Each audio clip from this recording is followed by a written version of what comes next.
Hello, Somerville. My name is Ed Halloran, and welcome back to the Somerville Labor Show. It's been quite a while now. Jude and I have been on hiatus, but we are back. Had a few things we had to take care of, but we're excited to have season 2, and this is our kickoff. And one of the things I wanted to talk about is some of the things that we did last year. We had some great people on the show. There's no shortage of crises when it comes to what's going on in the city of Somerville. Equal pay for women. We had the steelworkers, National Grid lockout. That's been resolved. The nursing shortage crisis, question 1. It didn't go quite the way I hoped it would. I actually lost money on that. I just want to let people know that on my bet.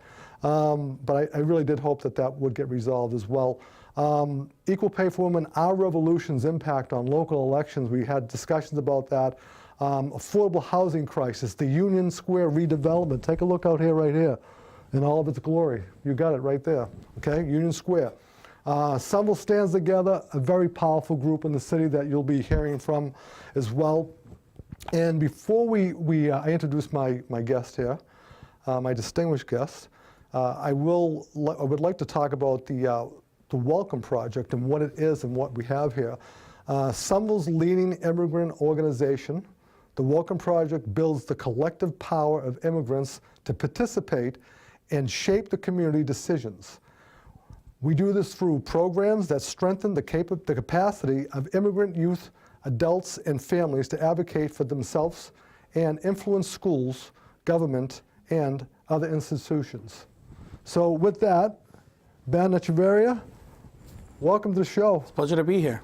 He is my first guest of season 2. So Ben is the executive director of the Welcome Project. So if anybody doesn't know what it is, how would you explain that to people? Exactly what is the Welcome Project? I think we've all heard it. Can you give us an overview of it? So, I mean, I think, we're 31 years old. We were actually founded out of a court order forcing integration into housing. So our offices are in the Mystics because traditionally that's where we were founded, was literally in the Mystic housing.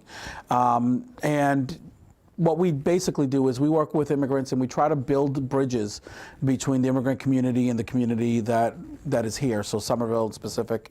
We serve about 400 people a year through our program, so our biggest program being English classes. On top of that, we run youth programming, so we actually teach bilingual youth how to interpret, and we put them into community meetings, so that way we can ensure that at community meetings, the whole community can actually be part of the discussion of whatever's going on. Homework help, we have a drop-in service that, because we believe in education, that, we want to help anybody. So it's anybody can come in and we'll try to help them through our homework help program. How about jobs? Jobs, we do some. Basically, what we do is we work with other groups. So we'll work with mostly with CAS, Community Agency of Somerville, Action Agency of Somerville, or they just recoined themselves the Metro, what used to be the Metro Northeast Board of Employment. There's another group that we work with, and they're the ones, the career source people, and we try to help them figure out how they can work on some of these things. Most of our job stuff, a lot of that is through our advocacy or organizing work, where we believe in good jobs, and we believe that an honest pay, you should be making an equitable wage. You shouldn't have to work 10 jobs. That's what it's all about now. That's what it's all about in the city. I agree with you on that one.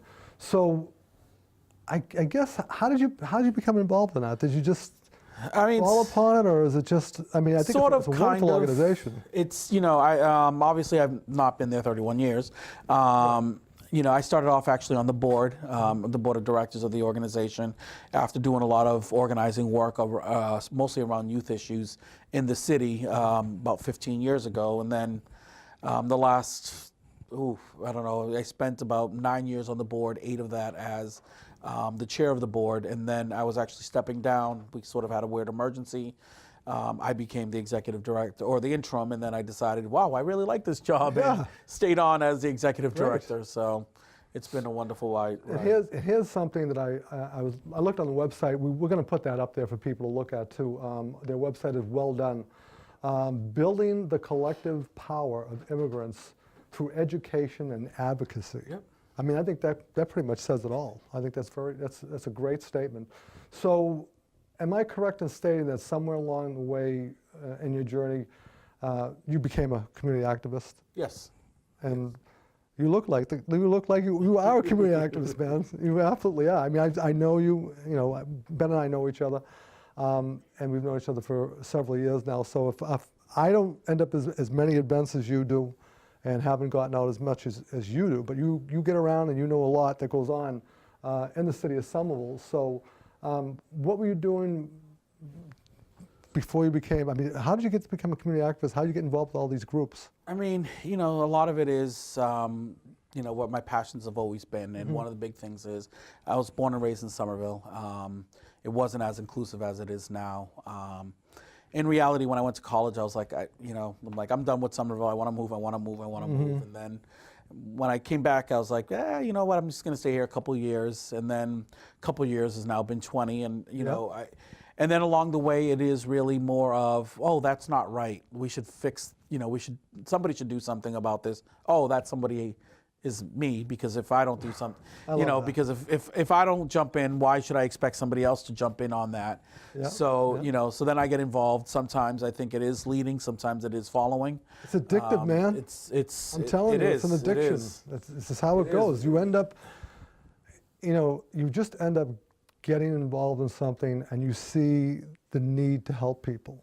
And if you're a benevolent soul, that's what you do. And that's what a lot of the guests on this show have done. Yeah. You know, and I think it's fantastic. I really do. So you have a family history of labor. I'm going to bet that for sure. Yes, I do. No doubt. I do. Want to give us a little? Sure. You know, my father actually, it's interesting because I say this and I say this all the time. You know, my father was a union man working for, he worked for, now they changed the name, now it's Department of Child and Family Services. At the time, it was Department of Social Services. He was a social worker for them. And, you know, it was through his union that I got to go to college, because at the time, those were one of the great benefits that unions fought for. Was, you know, the right for family, not just for the person, but for the families to be able to go to a state school. Right. So, you know, I went to a state school for a few years and enjoyed it. Good. Excellent. So we just touched on this, but what's driving you? What's driving you lately? What's bugging you? There's a few things that are bugging me. What's bugging you? What is on the advocacy part of it? What is it that you're looking for right now that you're trying to get across to people that people aren't getting in the city of Somerville, they're not figuring out? Yeah, I mean, there's a couple of different areas. I mean, some of it is directly inclined to things like immigration in terms of what the police are communicating with ICE and what they're not, and how those reactions those relations when an immigrant person is now talking to a police officer, what do those interactions look like? So some of those things are concerning to me. There are broader issues. You know, one of the things that I keep saying is, you know, people want to believe that, you know, immigration is just a monolithic, you know, that immigrants only care about immigration. And it's this monolithic thing that's all they care about. And the thing is that when we think about it, immigrants care about community because they care about life. They care about, you know, being able to, you know, as our mayor says, live, work, and play in the city. You know, pretty difficult to do in the city, though, to live, work, and play here. It is. So this is one of the things that we talk about quite a bit. In our programs, you know, about 3 years ago, I'll never forget, we had Pat Jalen come in and talk to our, Senator Pat Jalen, come in and talk to our constituents. And, you know, the three things that they brought up: jobs, driver's licenses, and housing.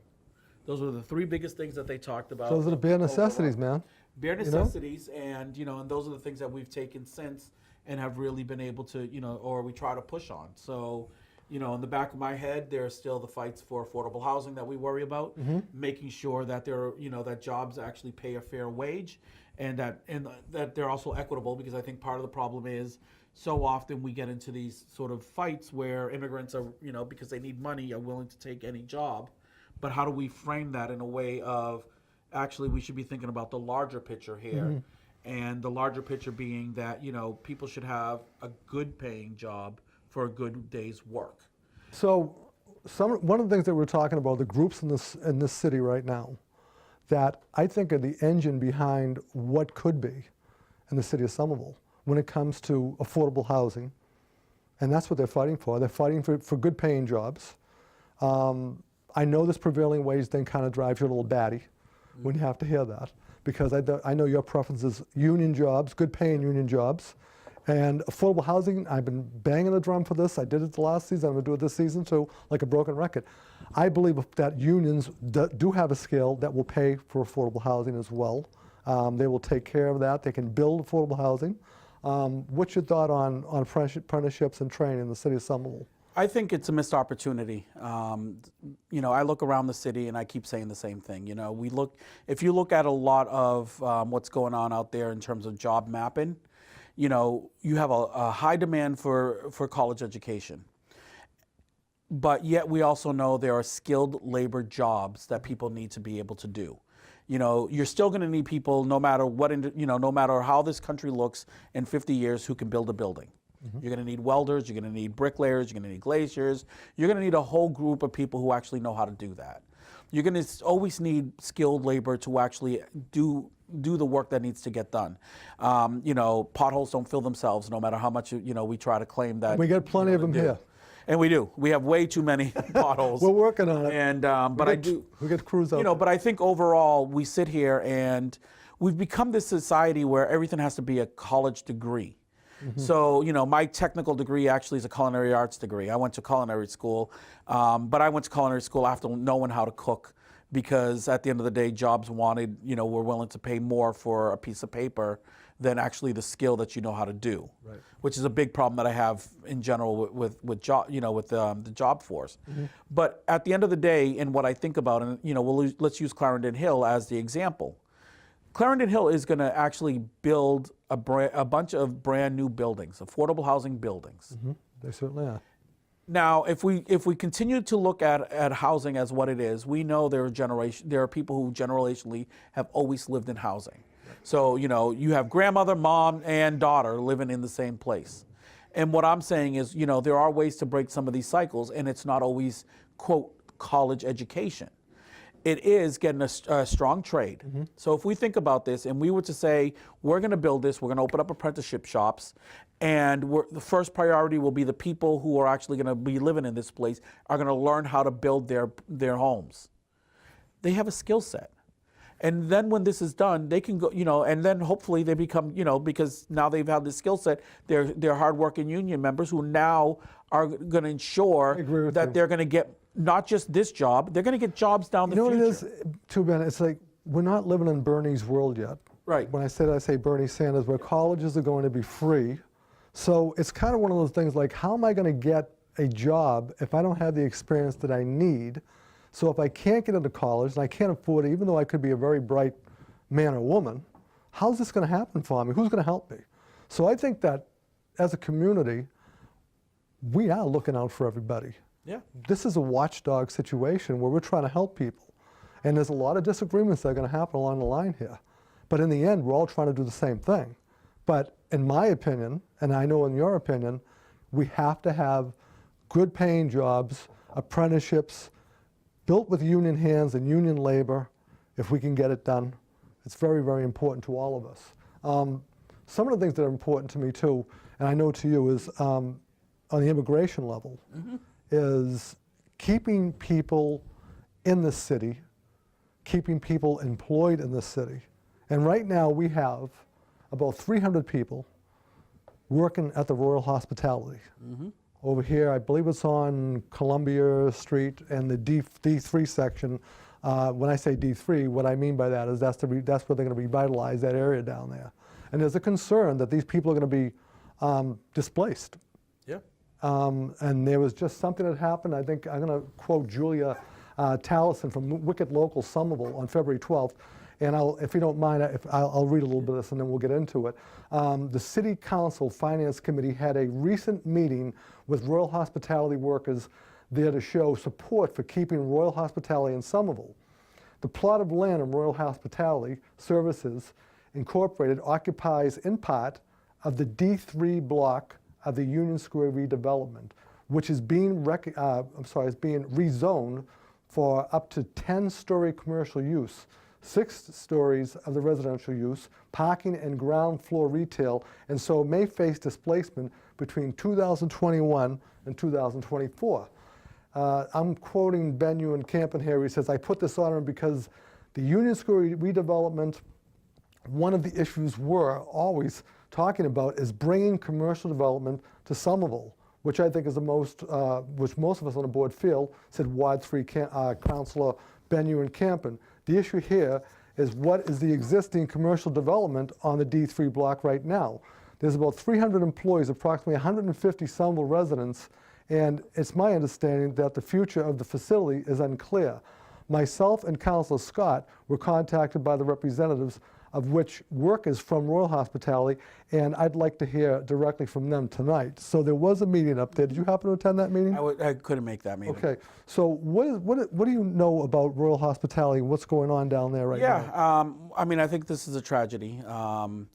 You know, basically what you read is really what's going on. Right. It's part of the Union Square redevelopment. The D block means disposition, meaning it's going to be taken over. And basically the city is trying to take over all these different blocks of land by eminent domain. And then basically selling it to one developer who is then deciding what's going to go on those blocks. The owners of Royal Hospitality haven't been clear to the workers what their plan is at all. You know, they could easily move, you know, maybe in the city, maybe across the state. There is no guarantee for these workers who, you know, a majority of them live in the city. It's actually higher than 150 people that live in the city. And, you know, we continually hear over and over and over again from the mayor, you know, he wants Somerville to be a place where you can live, work, and play. My problem is it's live, work, and play for whom? Because for these 150 people who have a good job, who have a contract that they're guaranteed to work, that, you know, that have workers' rights, that they can work there, they're being displaced. And now, you know, where most of these people are living in the city, they walk to work. Most of them walk to work. Yep. I've talked to a few. Most of them can walk to work, and now they may end up having to go to Chelsea, maybe Springfield. I mean, there's no guarantee that it's even going to be in this in the region. I personally think it would be a great loss for the city to lose these people. I mean, this is the fiber of what Somerville's all about here. Yeah. We're talking about commercial development. We're talking about businesses that we want to have in the city of Somerville. And I want to make something very clear here. We're not demonizing anybody on this at all. That's not what we're trying to understand, trying to figure out what's going on here. And I'm just touching lightly on this right now. But I think that the public needs to know what's going on, that this is happening. It's very important. I want to read a couple more quick paragraphs because I think we'll get to what the city side is on this as well. Director of Economic Development for the Office of Strategic Planning and Community Development, Tom Galligani, represented the administration before the committee. He confirmed that US2, which is the developer, has not yet purchased the property, nor have they talked to the property owners recently. The city is currently reviewing the document drawn up in 2009, referencing the timeless of the Royal Hospitality lease in relation to the projected Green Line extension development. Finally, it's definitely a priority to keep these jobs in Somerville, Galligani said. I feel like there's a real opportunity here. We may have up to 5 years to work with the company to identify a space that works here in Somerville. We'd love to keep it in Somerville. That way, all the existing Somerville employees, of which there are many, can continue to have easy access to those jobs and be able to walk to work, as you said, and many of them, as I understand, do that right now. So this is the city's side of it. This is where it's at, okay? We're hoping that we can get something done there. Yeah, like I'm hopeful. I mean, you know, I think there is a lot of areas the city can, can talk. I mean, you know, my personal belief is, you know, there's a whole area called Brick Bottom that's underdeveloped as well, that maybe we can do some sort of land swap. You know, and if it's not Brick Bottom, maybe somewhere else. But I think it's important. They are union. Well, yeah. It's a union shop, too. Yeah, but I think it's important that we actually talk about, you know, the city actually putting skin in the game because, you know, for me right now, it's easy to take over properties. and just say, well, we really have no control because technically it's the redevelopment authority that does this. Well, we can't push it. And- Look, we're trying to, I think what's going on here, what I'm hearing from everybody is that we're trying to stop displacement. Right. We're trying to do that. And this does not help. No. This does not help. So we're not saying, well, maybe some people are saying, look, let's be realistic. That building's going to go. We're going to develop that. Well, then we need, as Galligani said, then we need to keep them in Somerville. Let's try and find a spot for them. Do you agree with that? Yeah, I 100% agree. Okay. We have an agreement. Yes, we do. All right, so Tom, we're holding you accountable on that one, so you know. we're getting close. Believe it or not, this goes by really quick. We're getting really close here to the end. Is there an accomplishment in your career that stands out as a defining moment that you've been most proud of? You know, I think some of my proudest moments really are when I get invited to rallies, believe it or not. I believe, you know, for me, you know, I think it's an honor. Even last year when you had asked me to speak up at one of the rallies about the municipal contracts. Yes. To be honest with you, I think, you know, when other people who are in the fight recognize your fight, to me that's much more important than any award. I mean, don't get me wrong, awards are nice. I just never know how to handle them. I think, you know, much more of, Well, it's selflessness. well, it is, but it's also, you know, I mean, there's also, as the director of the Welcome Project, there's a host of people that we're not recognizing when I get the award, which is my staff, the constituents who do a lot of the work as well, and everything else. You know, but when I'm invited to a rally and they're like, oh, no, we want you to speak. We see you as a leader. To me, that's very humbling, and it's also, oh, you know, there are other people who are in the fight with me who are recognizing. And that's how work. I see you. That's how I met you. Yeah. Because I know that you were involved in so many different things in the city. And you know what?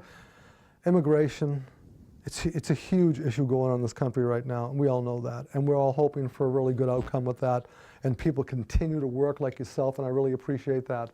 And there was also a moment, I believe, that happened up at the high school, too. There was a Sanctuary City March. There was. That was a big turnout. You want to talk a little bit about that? Yeah, I mean, it was about 2 years ago. We had, I mean, it was, I think, documented between 4,700 to 5,000 people at the event.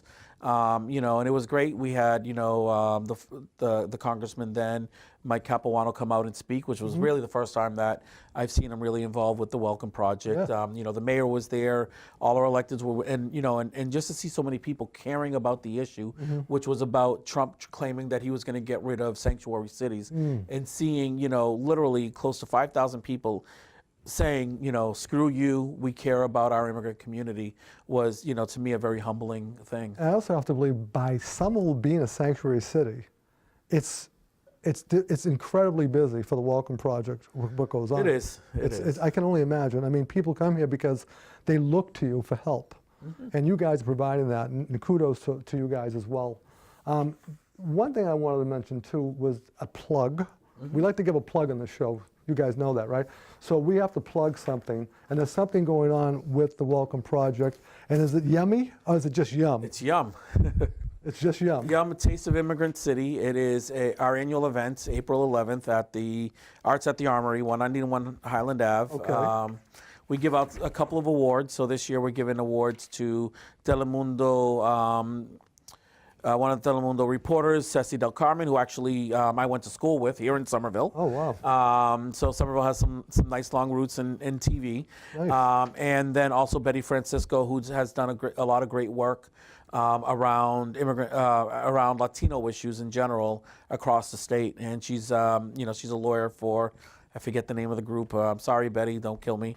But you know, and she does a lot of work pro bono for the Latino community. So can anybody go? Anybody can go. You can come in. You can check our website for advance tickets if you buy them ahead of time. I did. I checked your website, and I can tell you right now, there's at least 9 vendors that were there, and the food looked incredible from all over Somerville. Yep. It's kind of like a taste of Somerville. It's kind of like a taste of but Somerville. it's more of a yummy thing. Yep, you get to sample food from, you know, immigrant-owned businesses. Yeah, nice. And you know, one of my favorites, and I try to tell the neighborhood every year, you need to bring the oatmeal. And you know, so every year we have a fight because I'm like, no, bring it. Yeah. But you know, it's to me because you know that's always home. But you know, there's a lot of great restaurants that are there You know giving what? out The samples. city's thriving with restaurants everywhere, and I can tell you right now, Is a restaurant down East Somerville too. I think it's an African. Oh, the Ethiopian place. Yes, Amazing. Fasika. Yep. Yeah, it's amazing. I hate They're to one of mention. our I hate to mention restaurants. just one because there's a whole bunch of them. I apologize, everybody out there, but I happen to know that. So that's going to be on April 11th at the Armory, and welcomeproject.org/yum. Yep. Okay, if you want to buy tickets, you want to go, I think I'm going to go. Hopefully you'll be there. I'd like to be there for that. We're getting close to the end, so what I want to do is I want to say one thing. Ben received an award. It's called the is it Latinx? Latinx. Latinx, I apologize. Latinx Achievement Event on Beacon Hill. I don't know, Jude, can you get a zoom on that? Is it possible? If we can zoom on that, you can see Ben standing with a very large man, and that would be Rep. Mike Conley. Are you standing on a step? I'm standing on a step, and I'm still shorter than him. That's the crazy part. Yeah, yeah. Well, Mike's a great guy. And he's a great rep, and it was really it had to be a high honor for you. It was. It was. Like I said, it's amazing. And I thank Mike for all his hard work, or Rep. Mike. What was the honor for? Basically for the work I do in the community. It was, the Latino and Black Caucus were given awards to people who have been doing some great work, and I was identified as one of 9 people who received an award around the state from the Latino and Black Caucus for my work in the Latino community. Okay, I'm shuffling papers here because I know I wanted to find my line here that I had. You were recently honored by Massachusetts Black Latino Legislative Caucus at the first annual Latinx Excellence on the Hill Day. State Representative Mike Conley nominated Mr. Echevarria for this recognition because of his deep commitment to social equity in Somerville and across the Commonwealth. Mr. Echevarria was honored with other members of the Massachusetts Latinx community on Tuesday, October 2nd, in the Great Hall Flags at the State House in Boston. And that's a great picture, and I'm going to have you autograph that for me. Also, one more quick thing before we get going here is that Ben and I actually were on, well, you're not going to see this, it doesn't matter. This is Somerville Scout, but Ben and I were on the front page of Somerville Scout. Yes. And one of the top 40, I don't know, what were we? Were we the most influential people or whatever? Or Leaders, something like that. I don't know. We don't know what it is. All I know is I remember your picture, and you look like a model coming straight out of LL Bean or Aeropostale on one of these spots. I was like, whoa. Look, I'm telling you right now, I'm an aging guy, man. I don't know. I thought you were a model in that one. I'm just an old dude. I don't even know what I'm doing. Like I told Jude one time, we don't really know a lot about this whole thing. This production, but we do know about labor, and we have a passion for it. And I want to thank you very much for being on the show. You're a great guest. You're a good guy. I enjoy speaking to you. I love it when you come to our events and talk to us. Jude's giving me, we got 30 seconds left. With the 30 seconds, I'm going to take time to give Ben his Only Ensemble t-shirt. And yes, we still have them, believe it or not. They are here. Here it is right here, okay? Oh, wow. That's your shirt, Ben? Wow. Okay, enjoy it. Put it on whenever you want. Walk around, when you're shoveling, or if you're at an event or something like that. But you know what we always say is, when it happens only in Somerville. And I do want to say to everybody out there that in unity there is strength. I want to thank you all very much. And our exit music, we have new exit music, okay, by the Helen Trio. So you will be hearing that at the beginning of our shows and at the end. And these are 3 local gentlemen from Somerville, all brothers, very, very talented. And in unity, there is strength. Peace. Peace. Thank you.